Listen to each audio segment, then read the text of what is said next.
Welcome back, ISO cosmetology students. We're going to be working on C-shaping and pin curl techniques today. A little bit of a challenging section of the state board exam, but again, with a little bit of practice, it's going to be very easy. You will definitely need a spray bottle of water. You will need your all-purpose comb or rat tail. You'll need 8 clips for this section. The first thing we do is we are going to saturate the right front side of the hair. If it's dripping, that's how you know it's ready to go.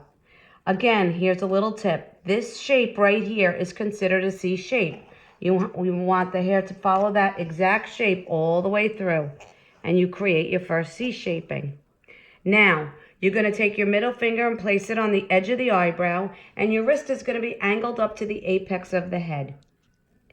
You're going to place your comb on that middle finger, drag it down 1.5 inches, and pull it up over to the right, creating a ridge. After you create your ridge, you're going to be scooping all this hair back over the ear, and you're going to continue that on a diagonal movement all the way to the apex of the head, making sure that you're squeezing in the ridge as you go. You have to protect the ridge every time you pass the comb, which is 3 times. At this point, after your ridge is created, you're going to start in the back, squeezing the ridge and protecting it with the 2 fingers that are there. You're going to create a section and drape it over your thumb. You are creating a tail, and you're going to bury the back open end of your curl into the curl that you're creating. As you push it up, you take one of your curl clips, set it under the ridge. Coming from the top, you go over the back and into the front, making sure that you have a really good grip on that curl. Now you move forward, squeezing the ridge and draping the end of the hair over my thumb.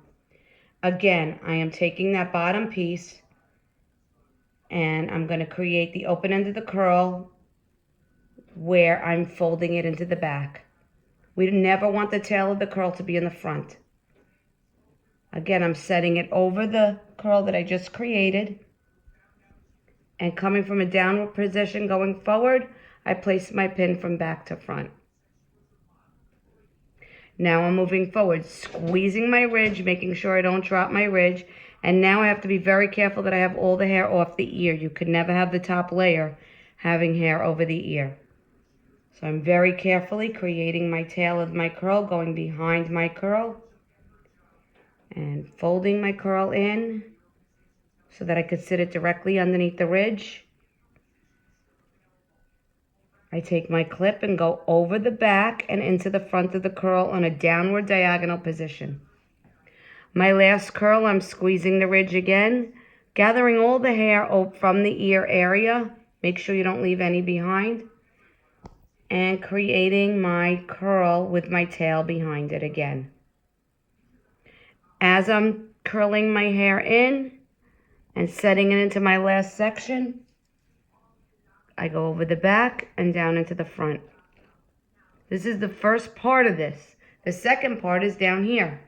This is where I scoop all of my hair forward, creating another C shaping behind the ear. However many curls are on the top, we have to formulate at the bottom, except we're going in the opposite direction now. Make sure I have my shaping here. I start in the front this time. And I am going now counterclockwise with my curls. Making sure the tail is behind. And as I'm moving in an upward direction, now I come from the front, over the front, and into the back, holding my curl in an opposite position. Because I'm counterclockwise, now I'm going to do the same thing with the next curl.